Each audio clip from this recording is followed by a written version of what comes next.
Hadratal Mukarramun wal Muhtaramun, para wakil talqin yang hadir pada kesempatan Manaqib Online Internasional pada malam hari ini, Bunda Haya, Bunda Syari, Bapak Profesor Kiai Haji Priyatno yang telah memberikan ruangan Manaqib ini sehingga bisa meluber keberkahan untuk kita semuanya. Yang berbahagia pemangku hajat pada malam hari ini, Bapak Haji Andi Saputra, dengan manakib dan wasilah kepada Sultanil Aulia Syekh Abdul Qadir Al-Jilani, Allah mencurahkan ketenangan, ketentraman pada beliau beserta keluarga besarnya, dipanjangkan usia dunianya, disehatkan badannya, dimudahkan segala urusannya, diberkahi dan diluaskan rezekinya, dikabulkan hajat-hajatnya, dan dibahagiakan kehidupan dunia dan akhirnya beserta keluarga besarnya. Amin Allahumma amin. Juga untuk kita semuanya, ikhwan wal akhwat rahimakumullah. Di dalam ajaran Thariqah Qadiriyah Naqsabandiyah ini, kita dibimbing oleh guru kita, Syekh Mursyid kita, Bangersa Aba Aus, untuk bisa memanage hati kita dengan baik, mengelola kolbu kita ini dengan benar, sehingga kita memiliki kolbun salim, kolbun yang tenang, kolbun yang selamat.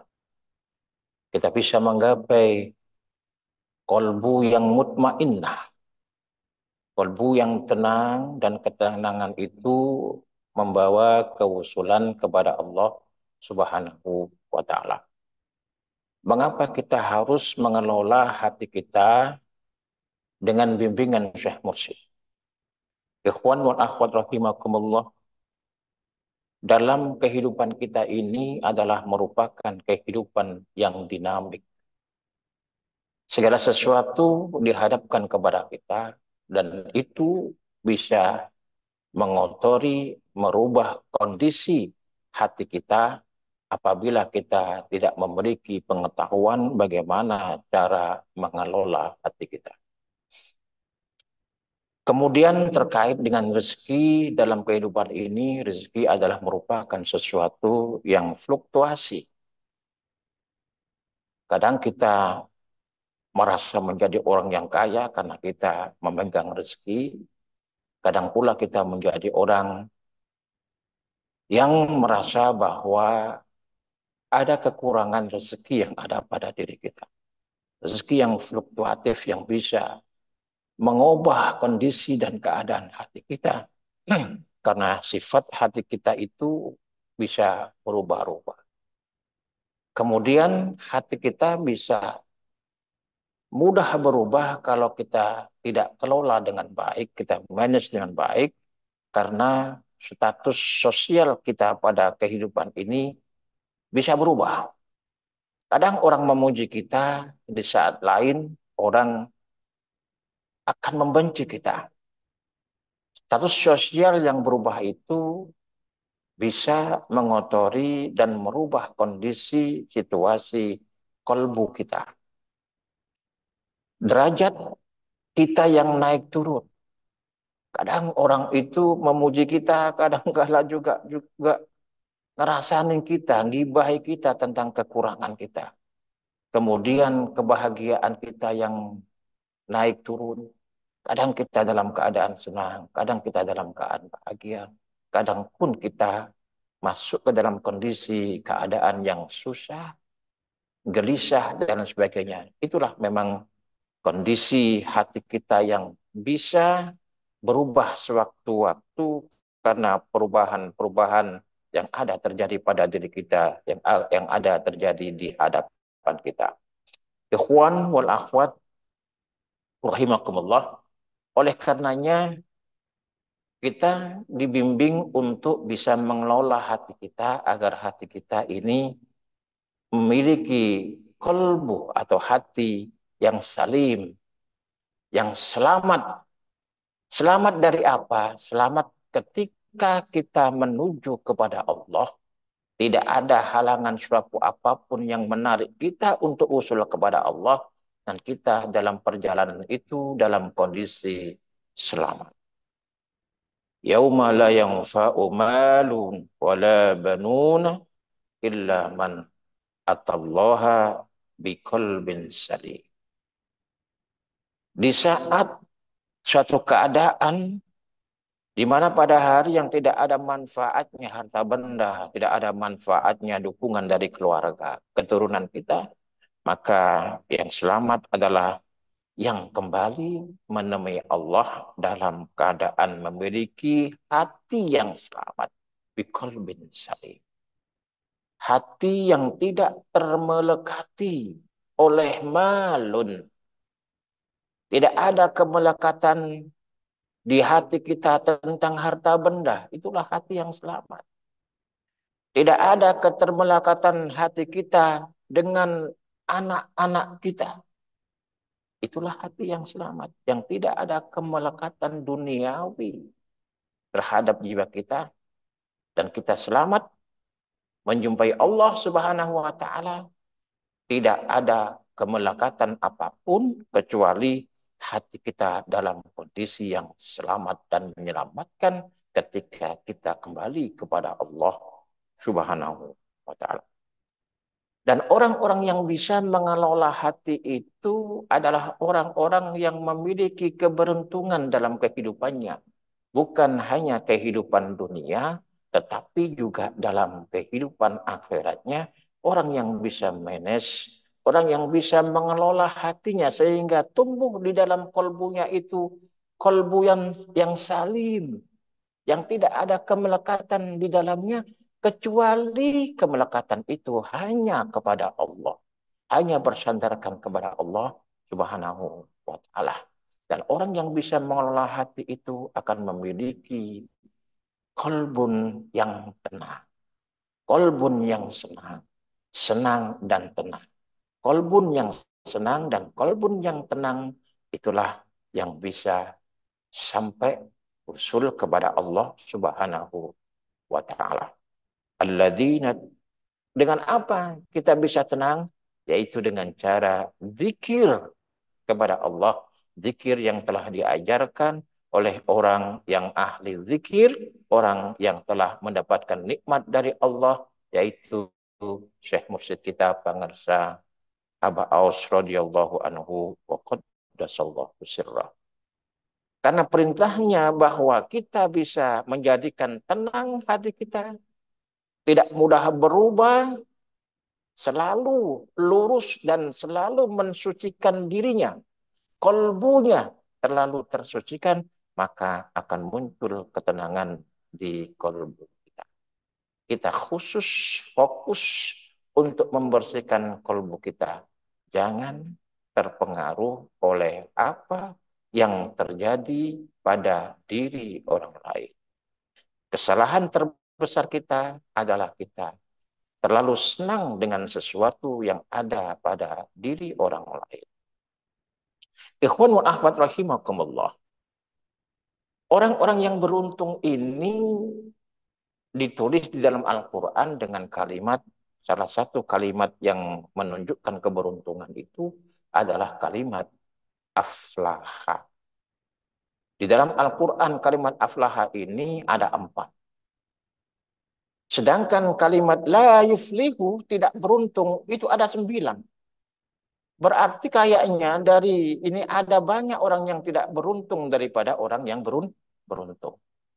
Apa 4 kalimat aflaha itu? Yang pertama kita sudah hafal semuanya. Qad aflahal mu'minun. Sungguh beruntung orang-orang yang beriman itu. Siapa orang yang beriman?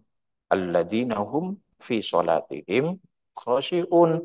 Orang yang beriman itu adalah orang-orang yang di dalam sholatnya dia bisa khusyuk. Apa khusyuk itu? Khusyuk itu adalah ketika dia bernafas, dia memasrahkan dirinya kepada Allah Subhanahu wa Ta'ala dan hanya bersandar kepada Allah. fokus kalbunya menuju kepada Allah Subhanahu wa taala tanpa ada sesuatu kemelekatan apapun kecuali yang ada di hati kita adalah Allah Subhanahu wa taala. Dan ini sangat sulit sekali. Karena apa? Karena keberuntungan itu memang harus diraih dengan jihad, dengan sungguh-sungguh. Oleh karena keberuntungan itu mahal, khusyuk itu sulit. Khusyuk itu banyak godaannya. Ikhwan wal akhwat rahimakumullah, banyak godaan daripada sholat khusyuk itu. Di antaranya kalau kita ingin bisa khusyuk, harus bisa mengelola hati. Kalau di dalam sholat hati kita berubah-ubah, ini tidak menunjukkan kekhusyuan. Misalkan, godaan sholat khusyuk itu ketika kita akan sholat berbarengan dengan waktu makan. Ini biasanya terjadi di saat puasa, buka puasa. Masya Allah. Aneka makanan tersedia. Ikan laut, ikan apa itu, ikan sungai, ikan pasar.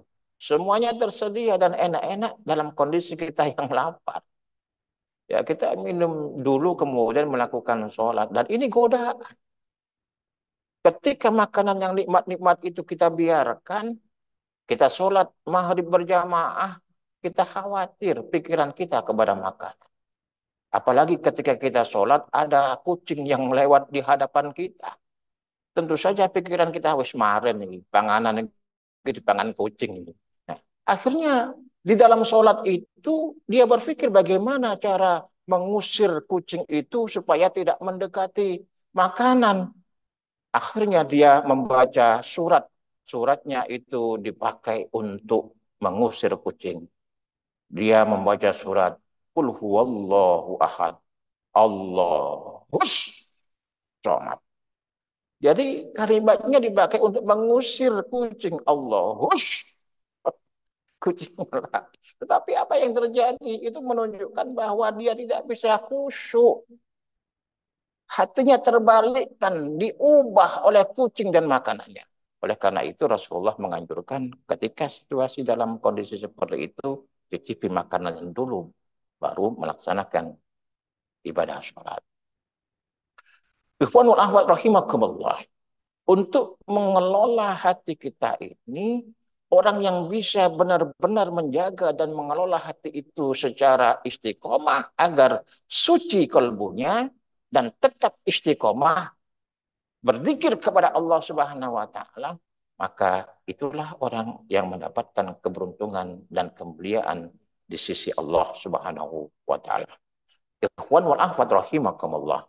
Pernah saya sampaikan kisah dari apa yang terjadi di masa Rasulullah Shallallahu alaihi wasallam. Ketika Rasulullah Shallallahu alaihi wasallam ini menyampaikan satu ilmu pengetahuan di majelis ilmu, Rasulullah menyampaikan tausiah kepada para sahabat. Berkumpul para sahabat itu di sekeliling Rasulullah Shallallahu alaihi wasallam. Ketika Rasulullah menyampaikan tausiahnya, tiba-tiba Rasulullah memberikan informasi kepada para sahabat. Sebentar lagi ada orang ahli surga yang akan datang di sini.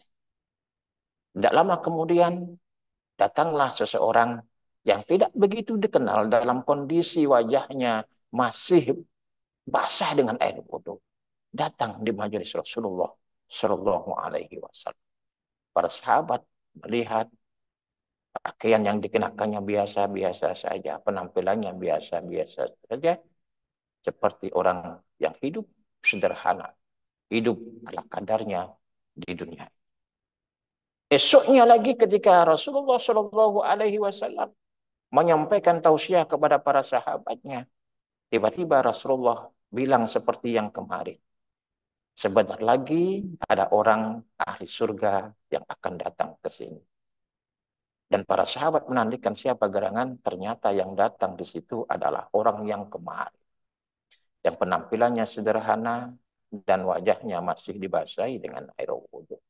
Ikhwan wal akhwat rahimakumullah. Di hari yang ketiga, Rasulullah pun menyampaikan hal yang sama bahwa ada orang yang ahli surga yang akan datang di majelis kita dan ternyata orang itu yang datang adalah orang yang sama. Ada satu sahabat yang ingin tahu apa yang dia lakukan oleh orang ini. Sehingga Rasulullah 3 kali menyatakan bahwa dia termasuk ahli surga. Seusai majelis tausiah dari Rasulullah, sahabat ini yang konon ditulis di dalam hadis riwayat tersebut adalah Abdullah bin Umar. Abdullah bin Umar ini mengikuti bapak tadi yang dikatakan oleh Rasulullah sebagai ahli surga. Kemudian sesampai di rumahnya, karena keinginan tahuan dia amalan apa yang dilakukan oleh orang ini, Abdullah bin Amr ingin menginap di rumah orang tersebut. Bapak, saya ada permasalahan di rumah sehingga saya keluar rumah. Perkenankan saya untuk menginap di sini 3 hari saja. Ketika menginap di rumahnya orang ahli surga tersebut, ternyata Abdullah bin Umar ini tidak menemukan amaliyah yang istimewa, biasa-biasa saja. Jadi malam sholat seperti Abdullah bin Umar ini sholat. Tidak ada amalan yang istimewa. Lalu kenapa Rasulullah menyatakan sampai 3 kali bahwa dia adalah penghuni surga? Ketika 3 kali, 3 hari Abdullah bin Umar ini tidak menemukan amaliyah yang istimewa. Dia pamit, dia menyatakan sebenarnya bahwa dia tidak sedang dalam permasalahan di rumah. Dia menginap karena Rasulullah menyatakan bahwa Bapak ini ahli surga. Sampai 3 kali Rasulullah menyatakan demikian. Saya tanya kepada Bapak, apakah amalan yang Bapak lakukan sehingga Rasulullah Shallallahu Alaihi Wasallam menyatakan bahwa Bapak ini ahli surga? Sampai 3 kali, Pak. Apa jawaban orang ini? Saya tidak memiliki amaliyah apa-apa. Amaliyah yang aku lakukan itu adalah amaliyah yang senantiasa engkau lihat. Tidak ada amaliyah yang istimewa. Tolong Mbak, sampaikan kepada saya. Apa amalan khusus itu biar aku bisa meneladaninya. Bapak ini masih menganggap bahwa dia tidak memiliki amalan khusus yang dia lakukan. Ketika Abdullah bin Umar ini pulang, sang orang ahli surga ini teringat. Dia bilang, wahai di sana, saya baru ingat. Mengapa Rasulullah Shallallahu Alaihi Wasallam menyatakan bahwa aku ini ahli surga? Karena aku dididik oleh Rasulullah untuk tidak menyakiti hati orang lain dan tidak sakit hati terhadap apa yang dilakukan orang lain. Inilah amalan surga. Ya. Saya ulangi lagi. Amalia khusus yang dilaksanakan oleh Bapak yang dinyatakan oleh Rasulullah sebagai ahli surga adalah tidak pernah menyakiti hati orang lain dan tidak pula sakit hati terhadap apa yang dilakukan orang lain. Gak ngelarakno atine wong, yo gak loro hati sebab tingkah polane wong. Tidak pernah menyakiti hati orang lain dan tidak sakit hati terhadap apa yang dilakukan orang lain. Ikhwan wa akhwat rahimakumullah. Kembali cerita atau kisah ini kita tarik ke dalam diri kita masing-masing. Apakah kita senantiasa seringkali menyakiti hati orang lain? Apalagi ketika kita disakiti orang lain, kita akan membalas lebih kejam daripada apa yang dilakukan orang lain. Tetapi orang ahli surga, dia tenang. Dia tidak mau menyakiti hati orang lain. Tetapi kita ini senantiasa tidak. Ketika ada orang lain yang melakukan kekurangan, justru kita menyebar kekurangan itu di mana-mana agar orang lain tahu akan kekurangan orang tersebut. Astagfirullah. Astagfirullah. Astagfirullah. Dan ketika orang lain berbuat baik, ini orang lain berbuat baik, dia sakit hati. Apalagi orang itu berbuat jahat terhadap dirinya, malah dia akan bertambah sakit hati. Kondisi kalbu yang sakit hati, kondisi kalbu yang terpengaruh dengan kekurangan orang lain, kondisi kalbu yang masih terpengaruh oleh apa yang dilakukan orang lain, ini bisa menjadi hijab yang tebal di dalam kalbu kita, sehingga kita tidak menemukan ketenangan di dalamnya. Kita akan tersinggung, kita akan sakit hati terhadap apa yang dilakukan orang lain. Oleh karena itu, ikhwan wal akhwat rahimakumullah, tidak diajarkan zikir. Ketika hati kita berubah untuk melakukan sesuatu kondisi yang tidak baik, ingatlah kepada Allah. Berzikir kepada Allah. Bukan lalu sakit hati, lalu menyebar-nyebarkan kekurangan orang lain. Masya Allah. Na'udzubillahi min dzalik. Mari di dalam kesucian jiwa kita. Bukankah Allah Subhanahu wa taala telah menerangkan qad aflaha man zakka. Sungguh beruntung orang-orang yang senantiasa membersihkan hatinya, membersihkan kalbunya. Di dalam ayat lain Allah menerangkan qad aflaha man tazakka. Sungguh beruntung orang-orang yang senantiasa bersih jiwa dan raga.